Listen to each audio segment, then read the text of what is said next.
শুভর সাথে কি ব্রেকআপ হয়ে গেছে, এরকমই একটা কমেন্ট আমাকে একজন করেছে। তো তাকে বলবো যে শুভর সাথে ব্রেকআপ হয়েছে কি কী হয়েছে সেটা আমি জানি না, কিন্তু শুভ আমার ভিডিওতে আর কখনোই আসবে না, ব্যাস এতটুকুই আমি বলতে চাই। আর এটা নিয়ে আমি এত কথা বলতেই চাই না সোশ্যাল মিডিয়ায়, কারণ তার যখন ইচ্ছে হয়েছে এসেছে, যার ইচ্ছে হয়েছে চলে গেছে, এরকম একটা বিষয়। তো সেখান থেকে বারবার শুভকে নিয়েই আমি কোনো টপিকে ভিডিও করতে পারবো না।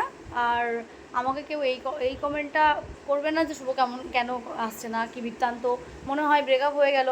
ব্রেকআপ হয়েছে কী হয়েছে সেসব আমি জানি না, কিন্তু আমার ভিডিওতে আমি যেরকম আগের মতো একা ভিডিও বানাতাম ঠিক তেমনই ভিডিও বানাবো। কেন ওকে নিয়ে আমাকে ভিডিও করতেই হবে? আমি তো সিঙ্গেলও ভিডিও করতে পারি যেমন আমি আগে করতাম। তো কে এলো আগে গেল, আমি এসব নিয়ে কথা বলতে চাই না। আমার ভিডিও যারা দেখতে পছন্দ করে, আমার যারা ভিউয়ার্স রয়েছে, যারা আমাকে ভালোবাসে, তারা এমনিই আমার ভিডিও দেখবে। তারা শুরু থেকে আমাকে সিঙ্গেলই দেখে এসছে।